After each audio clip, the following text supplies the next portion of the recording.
నమస్కారం అండి. ఆ, మనము ట్రాన్స్లేషన్ తర్వాత ఎస్సే రైటింగ్, నిబంధన నిబంధ రచన, అనువాదం, ఈ రెండిట్లోనూ పెద్ద తేడా లేదు. కారణం ఏంటంటే, ఒకటి వాళ్ళిచ్చిన మాటలకి ఇతర భాషలోది సంస్కృతంలో మనమే రాయాలి, ఏది వాక్యంగా. అట్లాగే ఎస్సే రైటింగ్ కూడా అంతే. మనము మన సొంత భావాల్ని వాక్య రూపంలో రాయాలి. కనుక కామన్ ఏమిటి? వాక్యం రాయటం. ఈ వాక్యం రాయటం కామన్ అన్నప్పుడు వాక్యం ఎలా రాయాలో వాక్య నిర్మాణం తెలిస్తే ఈ రెండిటికి తేడా లేదు. ఒకదానికి ఒక స్ట్రక్చర్ ఉంటుంది. వాళ్ళు ఇచ్చింది అనుకోండి, వాళ్ళు ఏ వరుసలో ఇచ్చారో ఆ వరుసలో రాసేస్తే చేతులు వేసుకోవచ్చు. అదే ఎస్సే అనుకోండి, ఒక స్ట్రక్చర్, ఒక్కొక్కళ్ళు ఒక్కొక్క స్టైల్లో వాళ్ళ స్ట్రక్చర్ ని డిజైన్ చేసుకుంటారు. ఎట్లా చేసుకోవచ్చు? ముందు ఇంట్రడక్షను చెప్పుకున్నాం కదా, తెలుగు వార్తలని ముందు వార్తల ప్రారంభానికి ముందు ముఖ్యాంశాలు అని మీరు రాయదలుచుకున్న పాయింట్లు 4. తర్వాత మళ్ళీ బాడీ ఆఫ్ ది ఎస్సే, ఆ కంటెంట్, ఈ చెప్పినవి ఎట్లా వివరంగా రాసుకుంటూ పోతారు. తర్వాత మళ్ళీ ఉపసంహారం. కనుక ఉపక్రమ ఉపసంహారాలు కలిగి ఉండుట, ఏమండి, ఇది ప్రధానమైన పాయింట్. ఇందులో మనం గుర్తుపెట్టుకోవాల్సినవి ఏంటంటే, ఎంత పెద్ద ఎస్సే అయినా ఎవరైనా అడగనీయండి గాక, ఎంత పెద్ద ఎస్సే అయినా ఎంత ఇది రాయమన్నా కూడా ప్రధానమైనటువంటివి 3 పాయింట్లు తీసుకోండి. ప్రధానమైనవి 3 పాయింట్లు తీసుకోండి. నాలుగోది తీసుకుంటే బరువు, నాలుగోది తీసుకుంటే బరువు అవుతుంది. మీకు ఓపిక ఉంటే రాసుకోండి, 10 పాయింట్లు రాయండి, మాకు అభ్యంతరం లే. కానీ ప్రధానమైనవి 3 తీసుకోండి. ఈ 3 పాయింట్లకి ఉప పాయింట్లు, సబ్ పాయింట్స్ ఉంటాయి. ప్రధానమైన పాయింట్కి సబ్ పాయింట్స్ ఉంటాయి. ఆ సబ్ పాయింట్స్ ఒక్కొక్క దానికి 3 తీసుకోండి. అప్పుడు ఏమైనాయి? 9 పాయింట్లు రాశారు. ఈ 9 పాయింట్ల మీద మీరు ఎస్సే రాస్తే అంతకు మించిన సమగ్రమైన ఎస్సే వేరే ఉండదు. చాలు, పరీక్షలకి ఇంతకు మించి అక్కర్లేదు నాకు తెలిసి. స్ట్రక్చర్ నిన్న మనం చెప్పుకున్నాం, ప్రశ్నార్థకాలు. ఈ 6 ప్రశ్నల్ని ఒక వరుసలో ఏది ముందు పెడతారు, ఏది తర్వాత పెడతారు అన్నది మీ విచక్షణ. కానీ ఒక్కొక్క ప్రశ్న లక్షణాన్ని బట్టి కనుక మీరు రాసుకుంటూ వస్తే మీ ఎస్సే చదవటానికి అనుకూలంగా ఉంటుంది. చెప్పదలుచుకున్న అంశాలన్నీ సక్రమమైన పద్ధతిలో చెప్పినట్లుగా కూడా వస్తుంది. ఇక ట్రాన్స్లేషన్కి వస్తే, రాజయ్య గారు, మీకు స్టడీ నోట్స్ లో మనం చెప్పుకున్నవి కాకుండా ఏమన్నా ఇతరమైన పాయింట్లు ఉంటే ఆ పాయింట్ మాత్రం చెప్పండి. దాదాపు మీరు చెప్పినవి ఉన్నాయి. అక్కడ మొదటికి ఇంట్రొడక్షన్ లో అన్ని పాయింట్స్ ఇచ్చాడు, ఎట్లా ట్రాన్స్లేట్ చేయాలి ఏంది అనేటువంటిది. ఇది ఆ, ఈ వరుస పేరాలు ఇచ్చాడు అంతే. మీరు చెప్పేదంతా అంతకంటే ఎక్కువ ఏమి ఉండదు. మొదటి దానిలో ఎట్లా చేయాలని ఇచ్చాడు అన్నారు కదా. అంటే ఇది 3 భాగాలు విడగొట్టాడు దీంట్లో. ఒకటి ఆ, ట్రాన్స్లేట్ ఇంటూ ఇంగ్లీష్ అని పెట్టాడు ఆ, ఒకటి. ఆ, తర్వాత దీనికి ఒక 3 చాప్టర్లు ఇచ్చాడు, కొన్ని శ్లోకాలు ఇచ్చి, శ్లోకాలది అన్నమాట. ఇది ఒకటి, శ్లోకాలకు ఒకటే ఇచ్చాడు చాప్టరు.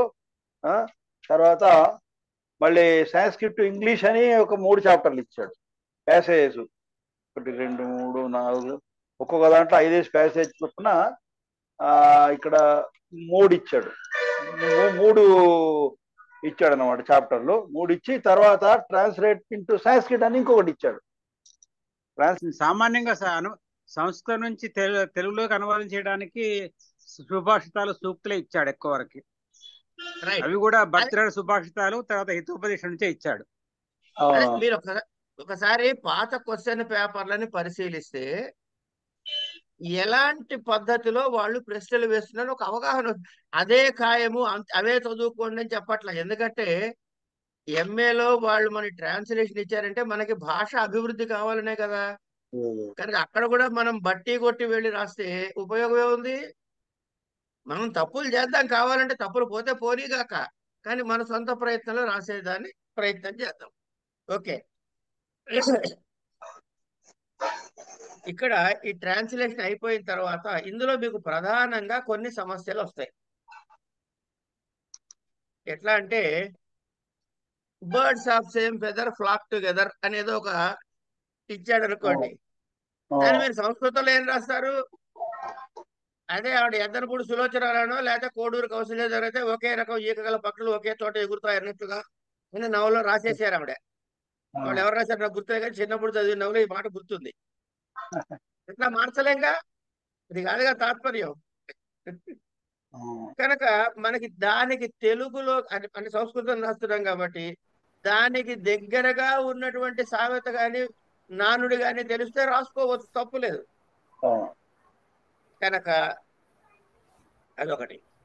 కొన్ని సందర్భాల్లో ఇప్పుడు సంస్కృతం నుంచి ఇంగ్లీష్ లోకి మారుస్తున్నప్పుడు, నిన్న ఎవరు అడిగారు ఈ ప్రశ్న, సంస్కృతము నుంచి తెలుగులోకి మారుస్తున్నప్పుడు ఈ సంస్కృత పదాలకి కొన్ని మాకు తెలుగు అర్థాలు తెలియట్లేదు, ఇంగ్లీష్ అర్థాలు తెలియట్లేదు. తెలియకపోవచ్చు, అన్ని తెలియాలని రూల్ లేదుగా. మనం అన్ని నేర్చేసుకుని సమగ్రత, we're not walking dictionaries. So మనకి వొకాబులరీ వీక్లింగ్ ఉంటుంది, ఉండి తీరుతుంది, ఉంది అనుకునే ముందుకెళ్దాం.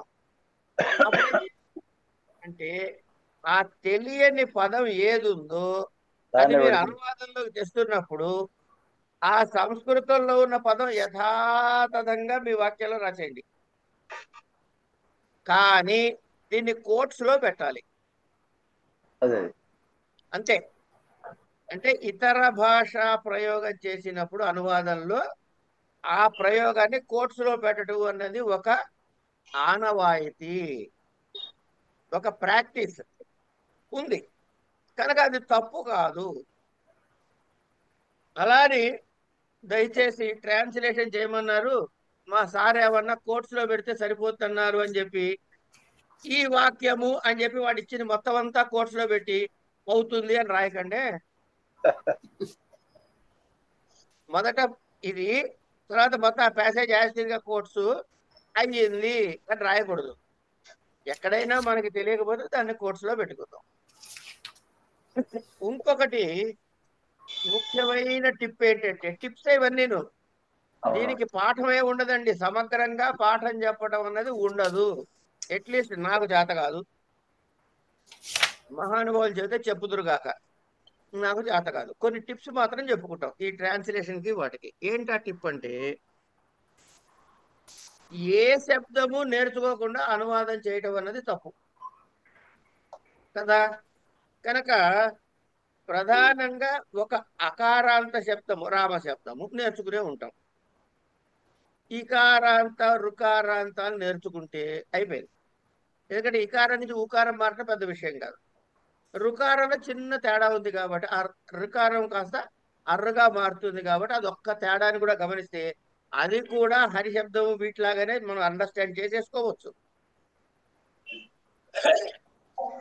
హరిం అన్నారు, అక్కడ అన్నారు పీతర్రం అన్నారు, మాతరం అన్నారు. అరమ్మ అవుతుంది అంతే, అకారం వచ్చింది ముందు, రమ్మ వస్తుంది. చిన్న చిన్న తేడాలు ఉంటే గమనించుకోవచ్చు.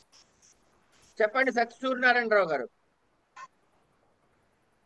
మీరు హ్యాండ్ రైజ్ చేశారు, ఏమైనా డౌట్ ఉంటే చెప్పండి సూర్యనారాయణరావు గారు. సరే, ఇంకా స్త్రీలింగాల్లో సర్వసాధారణముగా, విశేష శబ్దాన్ని పక్కకు పెట్టండి, సర్వసాధారణముగా అన్ని స్త్రీలింగాలు ఆకారాంతము గాని ఈకారాంతముగా గాని ఉంటాయి. ఆకారాంతముగా గాని ఈకారాంతముగా గాని దీర్ఘాంతములే ఉంటాయి స్త్రీలింగ శబ్దాలు. కనుక ఈ రెండు శబ్దాలు నేర్చుకుంటే 90% స్త్రీలింగ శబ్దాలు మీకు వచ్చేసినట్టే. ఇక పుంలింగ శబ్దాల్లో ఎలాగైనా ఉండొచ్చు అని అనుకున్నాం కానీ అవన్నీ పక్కకు పెడితే ఇంకొక సమస్య రావచ్చు. ఏమండి, నాకు రామ శబ్దం తర్వాత ఇంకొకటి రాదు అని కాసేపు మా బుద్ధురాజయ్య గారు అన్నారు అనుకుందాం. నాకు రామసిద్ధం తప్ప ఇంకేం రాదు పోయా అన్నాడు అనుకోండి, సంతోషం. మరి ఆయన ఎట్లా రాయాలండి అంటే ఏమీ లేదండి. వర్య, మహోదయ ఇట్లాంటి కొన్ని పదాలు పట్టుకోండి. ఏమండి, హరిహి అని అన్నాడు. హరి శబ్దం నాకు రాదు. హరి మహోదయేన, హరి మహోదయస్య, ఏమండి, హరి మంచి మహోదయేన, ఐడియా ఇచ్చారు. హరి మహోదయం అని చెప్పి, మహోదయ శబ్దం అకారాంత శబ్దమే. ఆయనకు రారా. వచ్చింది రామశబ్దం, పెట్టేయండి. ఈ ఒక అకారాంత శబ్దాన్ని దాన్ని తగిలిచ్చేసేయండి, విశేషణంగా సరిపోతుంది. మర్యాదకి మర్యాద ఇచ్చినట్టు ఉంటుంది, మనకి తెలియనితనం బయట పెట్టుకోనట్టు ఉంటుంది. వాక్య నిర్మాణం చక్కగా సాగుతుంది. సరే, ఇలాంటి చిట్కాలు పక్కకు పెడితే మనము చూడనటువంటి ఏరియా ఇంకొకటి ఉంది. మనము చూడకుండా వదిలేసినటువంటి ఏరియా ఇంకొకటి ఉన్నది. అదేంటంటే క్రియాపదాలు. ఇంకోటి ఏం చెప్పనంటే, అసలు సంస్కృతంలో వాక్యంలో వాడాలి అంటే ఏ ఏ స్థితి ఉండాలో తెలుసు కదండి మీకు? తెలీదా? అది అయితే సుబంతం కావాలి, లేకపోతే తింగంతం కావాలి. అదే అదే. అంటే అవుతే క్రియాపదం కావాలి, లేకపోతే నామవాచకం కావాలి. ఇప్పుడు చెప్పబోయేది కొంచెం జాగ్రత్తగా వినండి, అంతకు మించి ఇంకేం లేదు. రామాలయం అందాం అంటే ఏమిటి? రాముడి యొక్క ఆలయం, అంతే కదండి. రామాలయం అంటే రాముడి యొక్క ఆలయం కదా. కనుక మీకు రామాలయం అనేటటువంటి సమాస రూపం రాయటం రాకపోతే రామస్య ఆలయం అని కూడా రాయచ్చు. రామస్య ఆలయం మళ్ళీ కలిపేసి రామస్యాలయం అన్న కూడా తప్పెందుకు అవుతుంది చెప్పండి? అనకూడదా? చెప్పండి సార్. రామస్య ఆలయం, రామస్య ఆలయం నేను అంటా, తప్పని చెప్పండి చూద్దాం. తప్పేం లేదు. తప్పేం లేదు. రామస్య ఆలయం సంధి వచ్చింది అక్కడ అంతే. ఏమన్నా రానండి, తప్ప కాదు, వాక్య నిర్మాణం గురించి మాట్లాడుతున్నాం. మిగతావన్నీ మనకు వద్దండి. అది సరి అయినదా కాదా, రాయచ్చా రాయకూడదు, అంతవరకే రాయొచ్చు సార్. అయిపోయింది. కనుక నాకు అలా వాక్య నిర్మాణం రాలేదు, అలా సంధి కార్యం రాలేదు అని దిగులు వద్దు. సమాస పదాలు అంటే సమస్త పదం అంటాం మనం. ఈ సమస్త పదాలు వాటి యొక్క విగ్రహ వాక్యాన్ని కూడా వాక్యంలో రాయొచ్చు. కనుక విగ్రహ వాక్యాన్ని వాక్య నిర్మాణం రాయకూడదని నిర్ణయం ఏం లేదు. సరే, అది పక్కకు పెడితే, అయితే సుబంతాలు కావాలి అంటే సుప్పు అంతముగా కావాలి. సుప్పులు ఎన్నున్నాయి అయ్యా? సుప్పులు ఎన్నున్నాయా అంటే 21 సుప్పులు ఉన్నాయి. సుఓజస్, అమౌష, స్టాభ్యాం, ఇవే చెప్పుకున్నాగా నిన్న. ఇవి ఏం మిగులుతాయో చెప్పుకున్నాం. ఇందులో ఏకవచనంలో తప్ప ఈ మూల నుంచి ఆ మూలకి తీసుకున్నటువంటి ద్వివచన బహువచనాల రూపాల్లో స్త్రీలింగ, పుంలింగ, నపుంసకలింగములలో ఏ మార్పు లేదు. ఆ సంధి కార్యంలో వచ్చే చిన్న చిన్న మార్పులు తప్ప. ఇప్పుడు నేను చెప్పేవన్నీ కూడాను 90% కరెక్ట్ అన్నమాట. 90-95% దాకా కరెక్ట్. 5% తప్పు ఎవడైనా చేస్తాడు, మనం చేయకూడదా? మనకు హక్కు లేదా? చెప్పండి సార్, హక్కు ఉందా లేదా మనకి తప్పు చేసేందుకు? 95% కరెక్ట్ గా రాయగలుగుతాం. కనుక ఇంకో సందేహం రావచ్చు మీకు, ఏమండి మీరు చెప్పింది బానే ఉంది కానీ నాకు ఈ ద్వివచనం వాడేటప్పుడు సంశయంగా ఉందండి. దాన్ని ఏకవచనంలో మార్చుకోండి.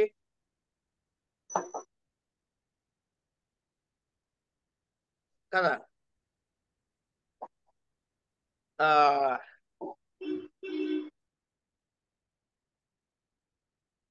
సరే, అది గుర్తొచ్చినట్టు చెబుతా.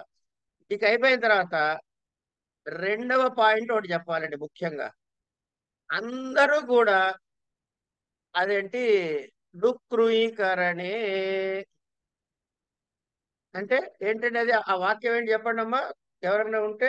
ఇది భజ దీని గోవిందం భజ గోవిందం గోవిందం భజ మూడవ అది కాదు, అది కాదు. నహి నహి రక్షది దుఃఖృంకరణే. అది సరే అమ్మా, నహి నహి డుక్రుయీకరణే పక్క రక్షక పెడదాం. క్రుయి అనే ధాతువుకి రూపాలు చెప్పండి. నహి నహి రక్షతి డుక్రం అది కరతే. కాదమ్మా. కరోతి కురుతః కుర్వంతి, కరోతి కురుతః చెప్పండి కుర్వంతి, మళ్ళీ కరోతి చెప్పండి. కురుతః కరోతి కురుతః కుర్వంతి, ఆ తర్వాత కరోషి కరోషి కురుతః కురుత, ఉమ్, కరోమి కుర్వః కుర్మః.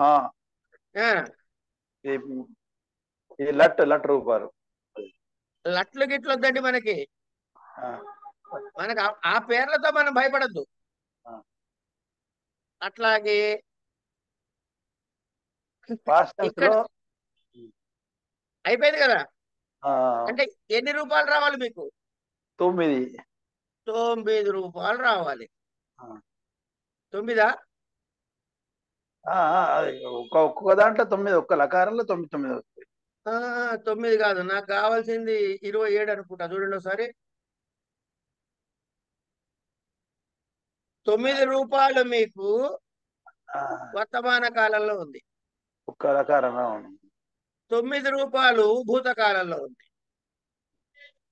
9 రూపాయలు భవిష్యత్తు కాలానికి ఉన్నాయి. అవును. ఇవి తెలుసుకుందాం ముందు. అంటే మనం కష్టపడి ఈ 3 నెలల సమయంలో ఈ కరోమి కరోషి ఇవేవైతే ఉన్నాయో ఇవి నేర్చుకోగలమా లేదా? నేర్చుకోగలము.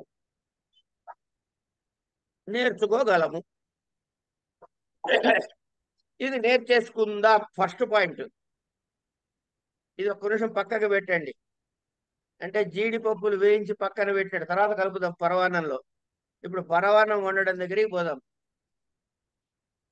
ఏం చెయ్యాలి అంటే సుబంతాలు చెప్పుకున్నాం కదా. అంటే సుబంతాలు అంటే ఒక ప్రాతిపదిక. ఈ మాటలు కొంచెం జాగ్రత్తగా ఇది గ్రామర్ కి సంబంధించిన మాటలు. వినటం వల్ల తప్పు లేదు, ఇది తెలియకపోతే అస్సలు తప్పు లేదు. ఇప్పుడు చెప్పేది తెలిస్తే అర్థం, తెలియకపోతే మహదానందం. ప్రాతిపదికకి సుపు ప్రత్యయాలు కలిస్తే వచ్చేదాన్ని సుప్ అంతమునందు గల పదము, సుబంత పదము అంటాం. అట్లాగే రెండో వెరైటీ పదాలు ఉన్నాయి, వాటి పేరు ధాతువులు. ఈ ధాతువులు అనే దానికి టింగ్ అనే ప్రత్యయములు తిప్త ఝీమిప్ మస్మస్ అని ఉంటాయి. ఆ 9 ప్రత్యయాలు 18 ప్రత్యయాలు కలిస్తే 18 ఎందుకనే 9 ఏమన్నా పరస్మేపదికి, 9 ఏమన్నా ఆత్మనేపదికి. ఇవి కూడా మారవు. ఇవి కలవటం ద్వారా ఏర్పడినవి క్రియాపదాలు. అయితే నామవాచక పదం కావాలి, లేకపోతే క్రియాపదం కావాలి. ఇలా అయితేనే దానికి ప్రయోగార్హత కలుగుతుంది సంస్కృతంలో. ఇక సుబంతాలు కలిస్తే ఎట్లాంటి రూపాలు ఏర్పడతాయి? అయితే అకారాంతము, ఇకారాంతం, ఉకారాంత, రుకారాంతాలు తప్ప ఇంకేం లేవు. తింగంత పదాలు ఆత్మనేపది అవుతుంది, లేకపోతే పరస్మైపది అవుతుంది. ప్రథమ పురుష అవుతుంది, మధ్యమ పురుష అవుతుంది, ఉత్తమ పురుష అవుతుంది. మధ్యమ పురుషుడు ఏ మార్పులు ఉండవు. అది స్త్రీలింగమైనా పుంలింగమైనా నపుంసకలింగమైనా ఒకేలా ఉంటుంది. దేనికి ఈ ధాతువుల సెక్షన్ లో పుంలింగ, స్త్రీలింగ, నపుంసకలింగాల వల్ల మార్పులు ఏమీ చేయదు. సాకరోతి, సహకరోతి, తత్కరోతి. కనుక ఇవి ఏమీ మార్పులు చెందట్లేదు. సరే, ఇక్కడ మనకి సమస్య ఎక్కడ వస్తుందంటే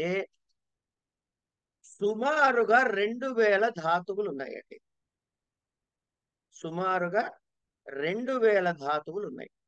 ఈ ధాతువుల్ని పెద్దలు ఏం చేశారంటే 10 భాగాలుగా విడగొట్టారు. ఈ ఇన్ఫర్మేషన్ మీకు అవసరం లేదు, ట్రాన్స్లేషన్కి ఇది అవసరమే లేదు.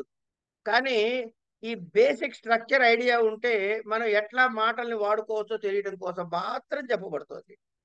ఈ 10 రూపాల్లో ఇవే తింగ్ ప్రత్యయాలు కలిస్తే ధాతు ఉంది, తింగ్ ప్రత్యయం ఉంది. ఇవి రెండు కలిసిపోతే వచ్చే రూపము తింగంత శబ్దము, అదే క్రియాపదం అవుతుంది. అయితే ఈ 10 క్లాసిఫికేషన్స్ లో ధాతు ఉంది, తింగ్ ప్రత్యయం ఉంది ఉంటూ వీటికి ఈ 10 రకాలైనటువంటి భాగాలు ఏవైతే చేశారో వాటిలో వీటి మధ్యలోకి ఒక రకమైన వేరే ప్రత్యయము రావటము, రాకపోవటము, లేదా వచ్చి మార్పు చెందటము, ఇలాంటివి చిన్న చిన్న డిఫరెన్స్లు పెట్టారు. అందుకని రూపం మారుతుంది. ఏమండి, దదాతి అని ఉందనుకోండి, దద్మహ అవుతుంది, దదామహ కాదు కదా. లేకపోతే కురుథ అవుతుంది, ఇంకోటి ఏదో కాదు, పశ్యథ కాదు, కురుత అయింది. కరో కాస్త కురువు అయింది. ఎందుకైంది అంటే ఈ చిన్న చిన్న మార్పుల వల్ల. మరి సార్ నాకు ఇవన్నీ అన్నిటికీ గుర్తు పెట్టుకోవడం ఈ వయసులో కష్టం. జూన్ వరకే నాకు టైం ఉంది, టైము లేదు. ఈ లోపల మళ్ళీ నేను మా వాళ్ళందరూ ప్లాన్ చేశారు అమర్నాథ్ యాత్రకు పోయి రావాలి అంటే భూప్రపంచంలో ఉన్న సమస్త కష్టాలు పరీక్షలప్పుడు మనకే వస్తాయి. మరి ఇప్పుడు ఎట్లా? అందుకని ముందు ఆ కరోమి, కరోతి, కరోతి ఉన్నాయిగా, అవి నేర్చేసుకోండి. అదొక్కటి నేర్చుకోండి ముందు, ఖచ్చితంగా అదొక్కటి నేర్చేసుకోండి. అయిపోయింది అక్కడికి. ఇప్పుడు మన దగ్గర శబ్దాలు ఏర్పడటానికి ఏం చేశాము అంటే ఒక ప్రాతిపదికకి ఒక ప్రత్యయం కలిపాం, ఒక ధాతువుకి ఒక ప్రత్యయం కలిపాం. కలిపితే సుబంత శబ్దము ఇది వచ్చాయి. ఇవి కాకుండా ధాతువులు ఉన్నాయి కదండి, ఈ ధాతువులకి ఈ తింగ్ ప్రత్యయాల బదులు తింగ్ ప్రత్యయములు కానివి కలిపితే కొన్ని ప్రత్యయాలు ఉన్నాయి. తింగ్ ప్రత్యయము అన్న ఒక్కసారి ఎవరంటారు? భవానీదేవి గారు మీరు అనండి అమ్మా. భవానీదేవి గారు. మా మనవరాలు సార్ చాలా డిస్టర్బ్ చేస్తుంది. అయితే సరే, ఓకే, రైట్. ఇంకెవరు ఉన్నారు? అయ్యా రవీంద్ర గారు ఉన్నారా? రవీంద్ర గారు మీరు అనండి. మహోదయ చెప్పండి. తింగ్ ధాతువుకి తింగ్ ప్రత్యయము కలిపితే అనండి. ధాతువుకి తింగ్ ప్రత్యయము కలిపితే, ఇదే వాక్యాన్ని తింగ్ బదులు తింగు కాని ప్రత్యయము కలిపితే అంటే ఏమనాలి? అతింగ్ అంటాం. అంటే నైతత్పురుషు అందుకే పెట్టారు, అది కానిది కదండి. కనుక ధాతువుకి అతింగ్ ప్రత్యయాలు కలిపితే అనండి. ధాతువుకి అతింగ్ ప్రత్యయం కలిపితే వచ్చేది కూడా ఏమిటవుతుంది అంటే అది ప్రాతిపదికగా మారిపోతుంది. అంటే ధాతువుని ప్రాతిపదికగా మార్చేందుకు కొన్ని ఉన్నాయి మన దగ్గర టెక్నిక్లు. ఇప్పుడు అది ప్రాతిపదిక అయితే దానికి ఏ ప్రత్యయం కలపాలండి? తింగు ప్రత్యయం కలపాలా, సుప్రత్యయం కలపాలా?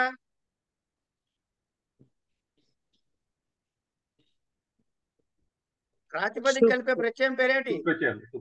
సుప్రత్యయం కలపాలి. అంటే ధాతువుకి ఒక అతింగ్ ప్రత్యయము కలిపితే వచ్చినది ప్రాతిపదికగా మారిపోయింది, దానికి సుపు ప్రత్యయం కలిపితే వచ్చినది సుబంత పదం అవుతుంది. అయిపోయింది కదా.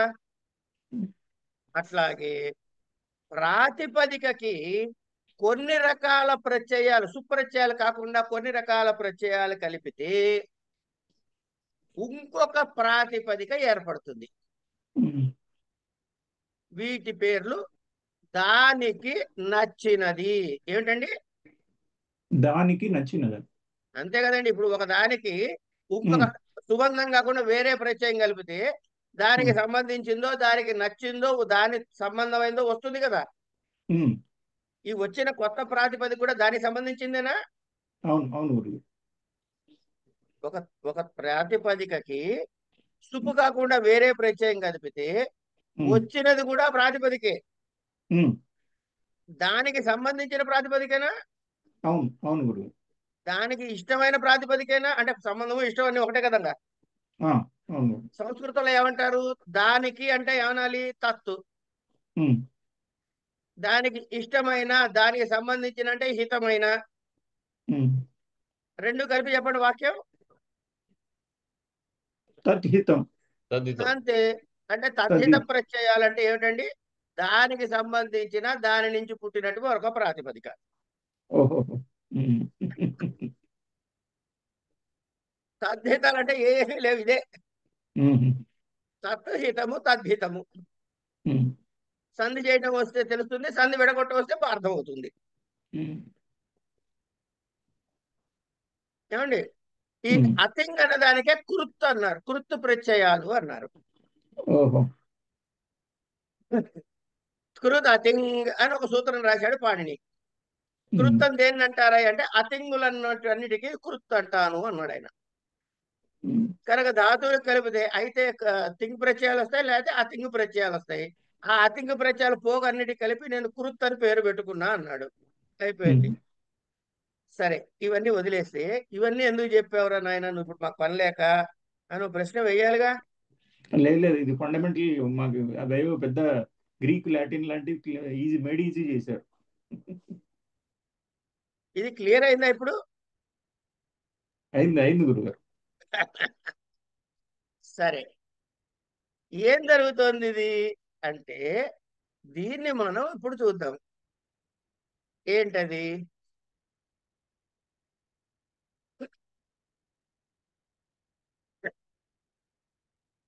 మనకి సరే, ఇంకో చిన్న విషయం చెప్తా.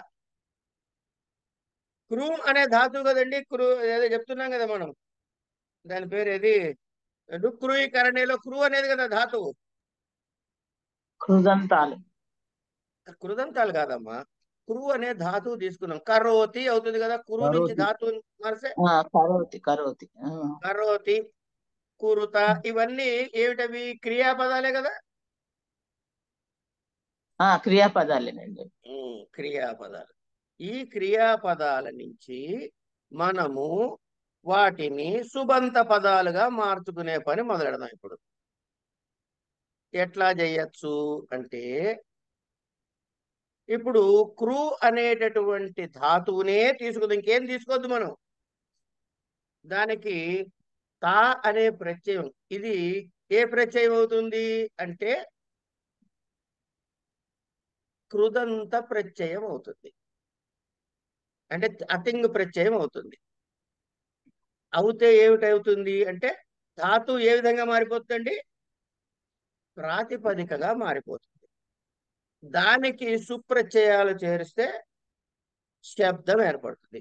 ఈ క్రూ అనే ధాతువుకి తా అనే ఒక ప్రత్యయం చేరిస్తే కృతః అనే రూపం ఏర్పడుతుంది. కృతః అంటే చేయబడినది కనుక కృతః అయిపోయింది. నమతి, నమతః. తర్వాత తవత్ అనే ప్రత్యయం చేరిస్తే కృతవాన్ అనే రూపం ఏర్పడింది. కృతవాన్ అన్నది ఏమిటది? తింగంత పదమా సుబంత పదమా? తిగంత పదం. అమ్మా, తిగంత సుబంత పదం. పదం. కృతవాన్ అన్నది సుబంత పదము. ఇది మీరు దేని స్థానంలో వాడుతున్నారు? తీసుకుపోయి చేసేశాడు అంటే పాస్ట్ టెన్స్ లో క్రియాపద స్థానంలో వాడుతున్నారు. అర్థమైందండి? వాడేదో కాసేపు చూశాడు అని అనుకోండి, పశ్యతి అనేది ఉంది, దాన్ని చూశాడు అని ఏంటి? అపశ్యం అంటారు కదా. అపశ్యత్. లేదా ఇచ్చాడు అంటే ఏదో అంటారు కదా. దాని బదులు కృతవాన్, దత్తవాన్, దృష్టవాన్, పీతవాన్ అంటే ఆ 10 రకాల లకారాలలో ఈ ధాతువులకే వస్తాయి. ఇది దత్తః అవుతుందా, కురుత అవుతుందా, పశ్యత అవుతుందా, ఈ సంశయాలు లేకుండా కృతవాన్, దత్తవాన్, పీతవాన్ అది ఏ ధాతువు అయినా కానీ అది ఆ ధాతువు ఆత్మనేపది, పరస్మైపది, ఆపది, ఈ పది, అకర్మక క్రియ, సకర్మక క్రియ ఇవే ఆలోచనలు లేకుండా ఈ వాన్ తగిలిస్తే మనకి భూతకాలంలో రాసేయడానికి పనికొస్తే పనికిరాదా? అయిపోయింది. తర్వాత అంటే ఎంత సింప్లిఫై అవుతుందో గమనించండి మీరు. తర్వాత నేను తిందాం అనుకుని బయలుదేరాను, తింటూ ఉన్నాను. భోజనం కుర్వన్ పశ్యన్ ఏమండి గచ్చన్ గచ్చన్ పశ్యన్ ఇట్లా ఈ అంతగా తగిలించగలిగితే చేస్తూ అనే భావంలో మనం వాడేసుకోవచ్చు. అహం కుర్వన్ అస్మి అనక్కర్లా. అహం ఆ చేస్తూ ఉన్నాను అనే పనికి వచ్చేటువంటి లట్లకార రూపాన్ని వాడచ్చు, కానీ అది మనకి తెలియదు. అన్ని ఎక్కడ నేర్చుకుంటాం? ఒక ధాతువుకి 10 లకారాలు. 10 లకారాలు అంటే ఎన్నైనాయండి? 10 లకారాలు అంటే ఒక ధాతువుకు 10 లకారాలు అంటే 10 అయినాయి. ఒకే ధాతువు 10 రూపాలు వచ్చాయి. వీటిలో మళ్ళీ ఎన్నున్నాయి? ప్రథమ, మధ్యమ, ఉత్తమ పురుషులు, ఏకద్వి బహువచనాలు అంటే ఇవి 9. 9 బదులు 90. ఒక ధాతువుని తీసుకుంటే 90 రూపాయలు ఉంటాయి. రూపాయలు కాదండి, రూపాయలు. అవి గుర్తుపెట్టుకోవాలి. ఇట్లా మార్పులు చెందినటువంటివన్నీ గుర్తుపెట్టుకోవాలి. అబో నా వల్ల కాదు, సంస్కృతం వద్దు, అక్కర్లేదు, అవన్నీ పక్కకు పెట్టి కుర్వన్ అస్మి అయిపోయింది. చేద్దామని మొదలుపెట్టినటువంటి వాణ్ణి క్రియమాణ, దృశ్యమాన అయిపోయింది. క్రియమాణ అంటే ఇది మనము చేస్తూ ఉండగా, చేస్తున్నప్పుడు అని చెప్తాం. చేస్తూ చేస్తూ ఉండగా, లేదంటే చేసేసి అని అనుకోండి. కృత్వా, దత్వా, దృష్ట్వా, గత్వా, త్వా చేస్తే ఇది కూడా మారిపోయింది. ఏమండి ఈ కృత్వా, దత్వా ఏవైతే ఉన్నాయో కృత్వా వచ్చింది. ఇవి కాకుండా అంటే మనకేమొచ్చాయి? ప్రాతిపదికలు వచ్చాయి, ధాతువులు వచ్చాయి. ఈ ధాతువుల్ని కృత్తులు కాకుండా తింగులు కాకుండా వేరే ప్రత్యయాలు కలపడం ద్వారా వీటిని మళ్ళీ ప్రాతిపదికలు చేసుకుంటే కృత్ ప్రత్యయాలన్న కృదంత రూపాలు వచ్చాయి. ప్రాతిపదికకి మరొక రకమైనటువంటిది కలపటం ద్వారా ఇంకొక ప్రాతిపదిక వచ్చింది. దీన్ని తద్ధితలన్నాం అన్నట్టు చెప్పడం మర్చిపోయానండి. ఈ ధాతువులకి అతింగులు కృతు ప్రత్యయాలు ఉన్నాయి. ఈ కృతు ప్రత్యయాలు చేస్తే కృతంత రూపాలు ఏర్పడతాయి. ఈ ధాతువులకే మరొక రకమైన ప్రత్యయాలు చేరిస్తే వచ్చేది కొత్త ధాతువు అవుతుంది.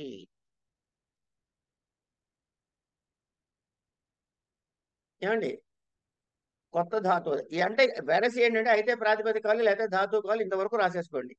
సరే, ఇవి కాకుండా ఇంకొక 2 రకాల చెప్పుకోవాలి. ఒకటి వ్యయాలు.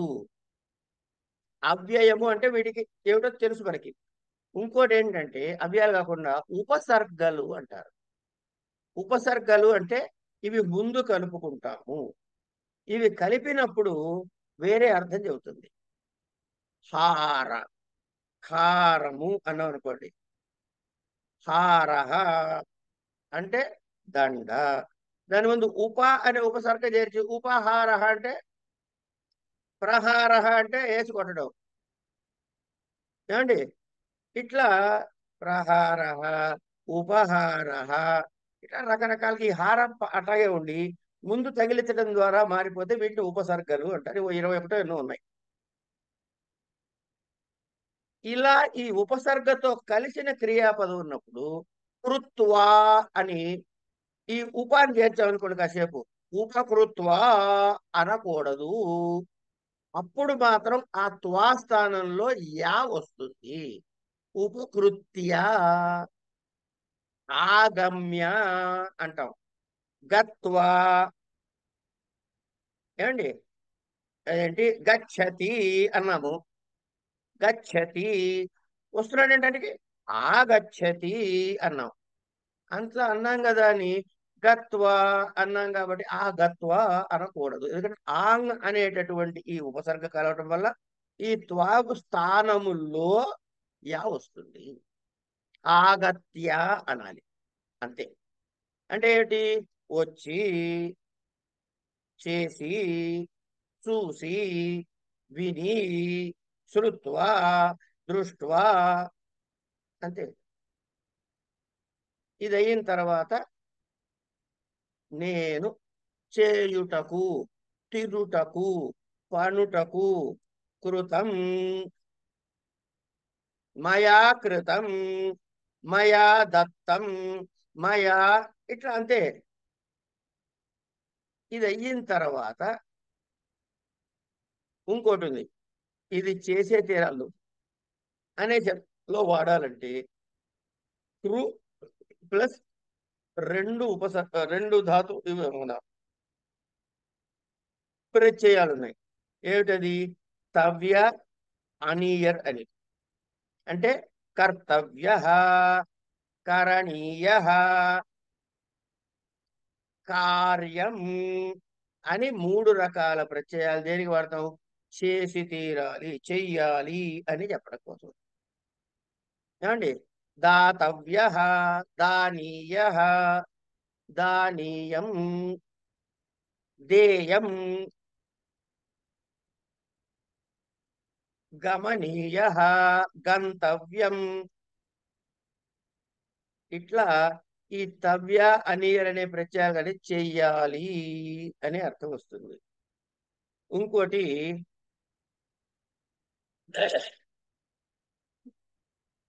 చేసేవాడు. ఇప్పుడు కర్త, క్రూ అంటే ఒక పని కదా, ఆ పనిని చేసేవాడిని ఏమనాలి? కర్తృ, కారకం అనే ప్రత్యయాలు. అట్లాగే కారహ, కుంభకారహ కుంభములను చేసేవాడు, కృతి, కరణం ఇట్లా వస్తాయి. ఏమండి? వీటిని మనం ఏమంటామంటే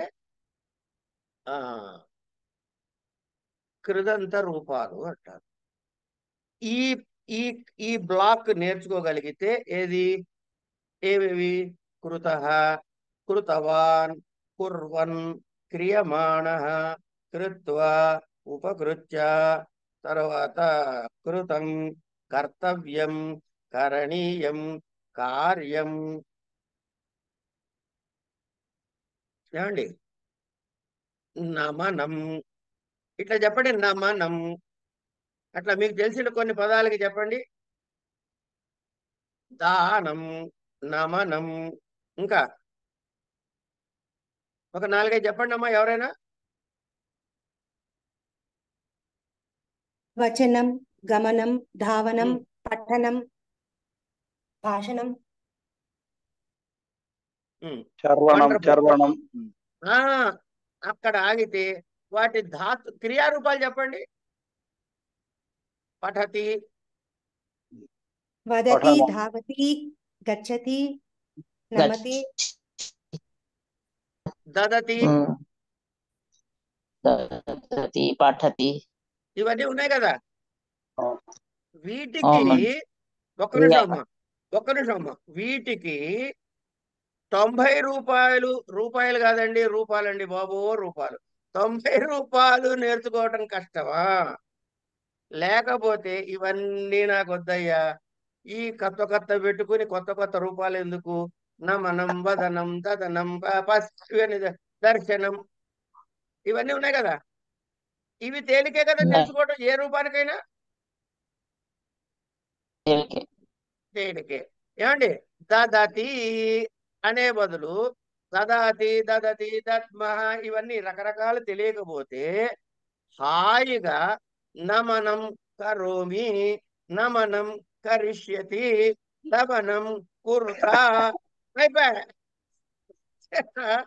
ఈ ధాతువులన్నిటికీ నమనం వదనం చదనం అనే దానిలో పెట్టేసుకుని దాని ముందు ఈ మనం ఆల్రెడీ ఈ డుక్రీకరణ నేర్చేసుకున్నాం. ఆ ఒక్కటి పక్కన కలిపేయండి. ఎవరు కాదంటాడు చెప్పనండి. ఇది కూడా సాధు ప్రయోగమే. ఇది కూడా కాదనలేని వ్యాకరణ రీత్యా సవ్యమైన వాక్యమే. కనుక క్రియాపదాలతో ఎట్లా ఆడుకోవాలో మీకు తెలిసిపోయింది కదా. శ్రవణం కరోతి అంతే. శ్రవణం పట్టుకోండి. ఇక 9 కరోతి 9 రూపాయలు చెప్పేసేయండి. ఏమండి శ్రవణం కరోతి శ్రవణం కురుత శ్రవణం కుర్వంతి శ్రవణం కరోషి శ్రవణం కురుత శ్రవణం కురుత శ్రవణం కరోమి శ్రవణం కుర్వః శ్రవణం కుర్మః శ్రవణం కరిష్యతి శ్రవణం కరిష్యతః శ్రవణం కరిష్యంతి. లేకపోతే శ్రవణం కరిష్యసి శ్రవణం కరిష్యసః శ్రవణం కరిష్యథ. లేదు శ్రవణం కరిష్యామి శ్రవణం కరిష్యావః శ్రవణం కరిష్యామః. శ్రవణమకరో శ్రవణమకురుతాం శ్రవణమకుర్వన్ శ్రవణమకురోః శ్రవణమకృతం శ్రవణమకురుత శ్రవణమకరవం శ్రవణమకరుజ శ్రవణమకుర్మ. ఎవడు కాదన్నాడండి మన్ని? ₹1 నేర్చుకుంటే దేనికైనా వాటి చిన్న కన్వర్షన్ ఫ్యాక్టర్తో ఏ క్రియాపదాన్నైనా మీరు వాక్యంలో నిర్మాణం చేయవచ్చు. ఈ మాట క్లియర్ గా అర్థమైందా కాలేదా? ఏమోనండి ఇవాళ పాఠం అంతా అయోమయంగా ఉందండి అనే స్థితిలో ఉన్నామా?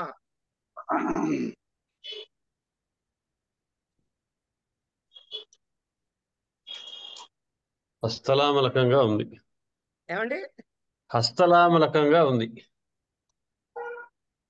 హస్తలామలకం లేదు, హస్తామలకం అనండి. హస్తామలకం హస్తామలకం.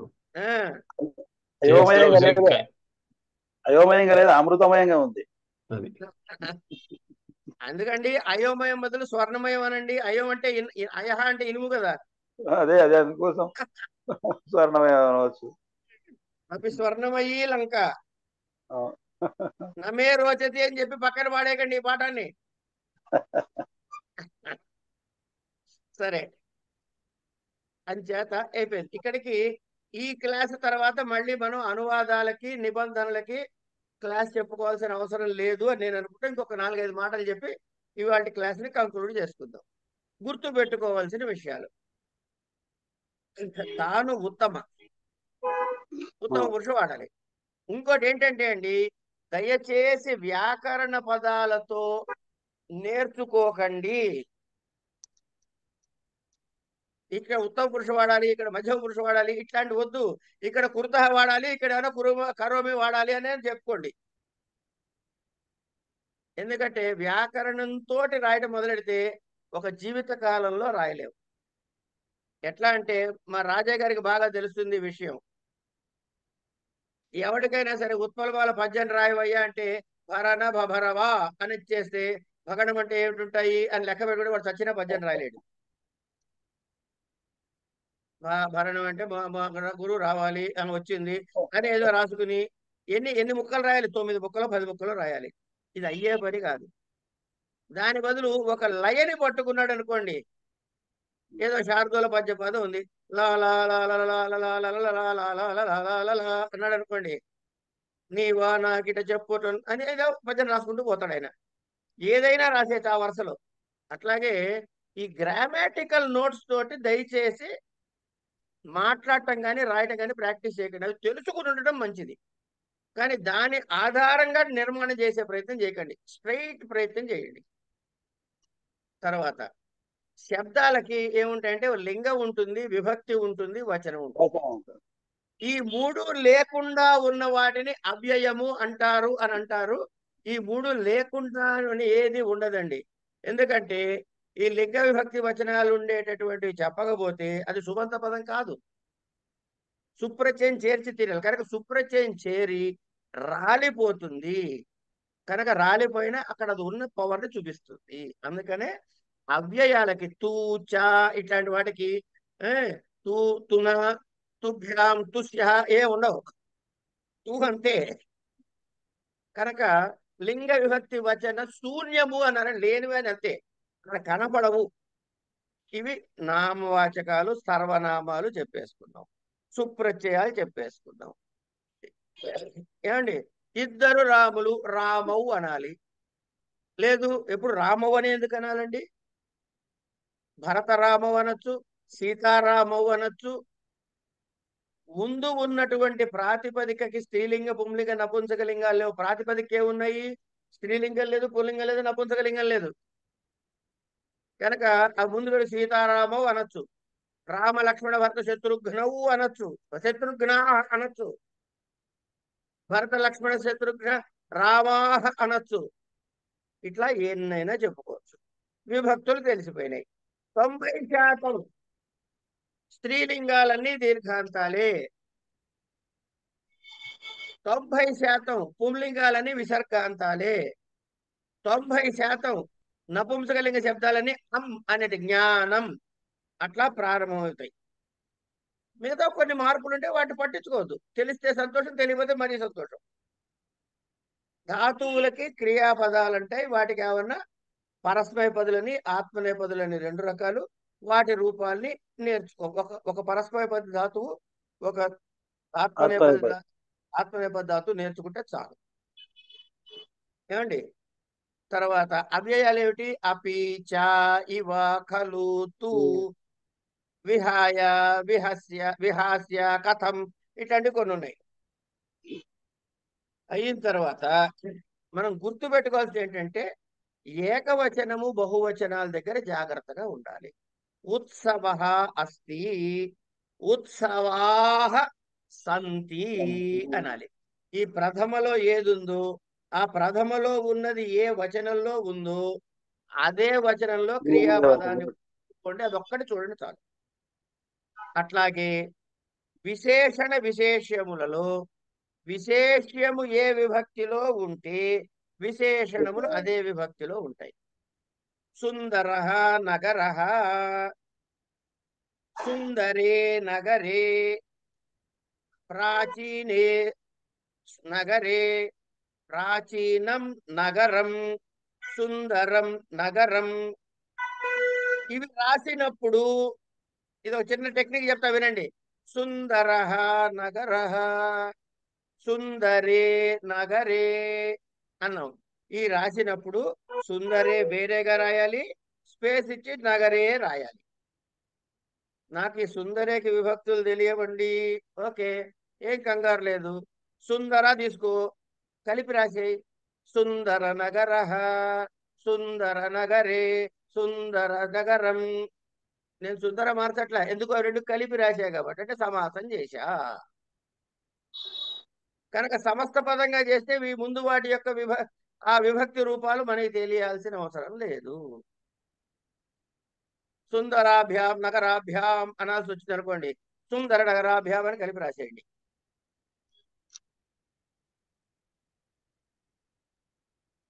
చెప్పు బ్రదర్.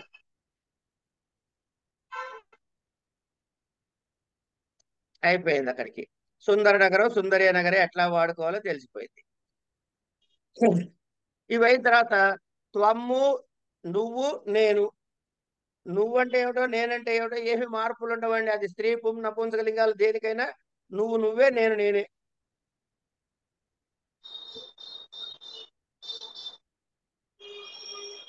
అదొకటి గమనించుకోవాలి మనం. అయిన తర్వాత అదే ఇవి చెప్పుకున్నాం కదా ఇప్పటిదాకా మనం.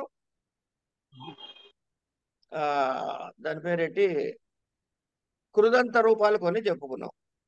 వీటిని మనం జాగ్రత్తగా గమనించుకున్నట్లయితే తేలికగా రాయొచ్చు. ఇప్పుడు మీరు చేయదగ్గ పని ఇంకోటి ఏంటంటే, చిన్న సూచన ఏంటంటే, నిన్న 6 క్వశ్చన్స్ చెప్పుకున్నాం. మీకు టెక్స్ట్ బుక్ లో ఇచ్చింది కానీ ఇంకా ఇతరత్ర ఎక్కడైనా కానీ ఎస్ఏలు ఉన్నట్లయితే ఆ ఎస్ఏలు మీరు చదువుతున్నప్పుడు ఆ స్ట్రక్చరు ఏ ఈ ఫార్మెట్ ఆఫ్ ఏ క్వశ్చన్ కి ఈ ఫార్మెట్ లో ఉన్న ఏ క్వశ్చన్ కి అది సమాధానంగా సెట్ అవుతుంది. అంటే వాట్లో సెట్ అవుతుందా, వేర్లోనా, వెన్నులోనా, హౌలోనా రాసిన వాక్యం అని ఒక్కసారి గమనించుకోండి. అప్పుడు మీకు వీటిని ఎట్లా వినియోగించి నిబంధన చేయాలో తెలుస్తుంది. అంటే ఇట్నుంచి అటు అట్నుంచి ఇటు చదువుకోవడం అనమాట. ఉన్నదాని నుంచి ఓహో ఏ ప్రశ్న అయి ఉంటుంది, ఇది దేనికి అయి ఉంటుంది, అప్పుడు మీకు ఆ కొహరెన్స్ అర్థమైపోతుంది. ఎందుకంటే ముందు రాసిన వాళ్ళు పద్ధతిలో రాశారు కాబట్టి ఆ పద్ధతి యొక్క స్ట్రక్చర్, దాని కాన్సెప్ట్ మీకు క్లారిటీ వస్తుందని. ఇలా చేస్తే ఈ 2 పార్ట్స్ పూర్తయిపోతాయి. దీనిలో ఇంక మనం చెప్పుకునేది ఏం లేదు. సాహిత్య చరిత్రని జాగ్రత్తగా ఆల్రెడీ చెప్పుకున్న దానికి ఇది నోట్స్ రాసుకుని నోటికి చేసుకోవాల్సిందే తప్ప కొత్తదేం లేదు. దానిలో పాయింటర్స్ రాసుకుంటే ఈ సెకండ్ పేపర్ని హాయిగా తేలిగ్గా కంప్లీట్ చేయగలుగుతారు అని చెప్పుకుంటూ ఇవాల్టి క్లాస్ని ఇక్కడ ఆపుకుందాం. ఇక్కడ ఏంటంటే అమ్మా, ఈ ఎక్స్ప్రెషన్ అన్నది మన సొంతం తల్లి. అర్థమైందా? మీకు కంగారు పడి అంటే చెబుతా. ఇప్పుడు ఉదాహరణకి ఏం చెప్పాలి మీకు, సరే నేను అడ్వకేట్ని కదా, నా వృత్తి అడ్వకేట్ కదా, మాకు మీకు తేడా చెబుతా. నేను శ్యామల గారింటికి వెళ్ళాండి, రాజయ్య గారు.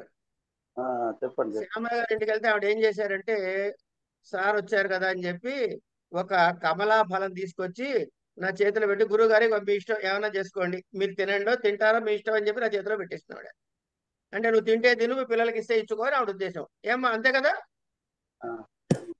అవును సార్, అలా ఏం కాదు, అది అప్పుడే ఒలిచి తినడం కష్టం కదా. అదే మరి, కనుక మీ ఇష్టం, ఇవ్వండి గురువు గారికి పండు తీసుకోండి నాకు ఇచ్చేసింది ఆవిడ. ఇది ఏమీ తెలియని వాళ్ళు ఇచ్చే పద్ధతి.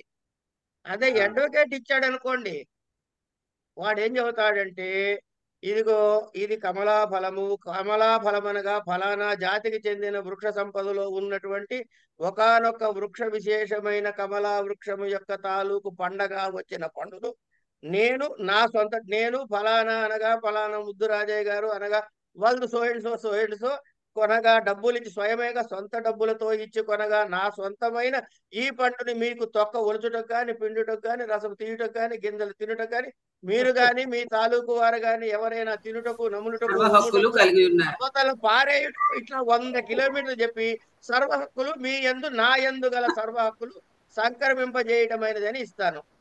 వాడు ఆ పండు ఎందుకు రా నాయన అని దండం పెట్టి పారిపోతాడు. అంచేత అడ్వకేట్ లాంగ్వేజ్ మీరంత ప్రౌఢంగా రాయక్కర్లేదమ్మా, మీకు తెలిసిన హాయైన భాషలో రాయండి.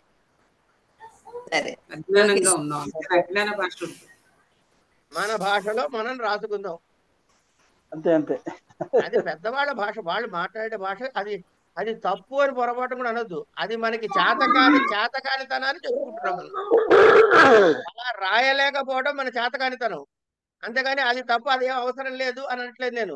అలా రాయలేము కాబట్టి ఇలా రాసి సంతృప్తి పడదాము అంటున్నా, అంతే.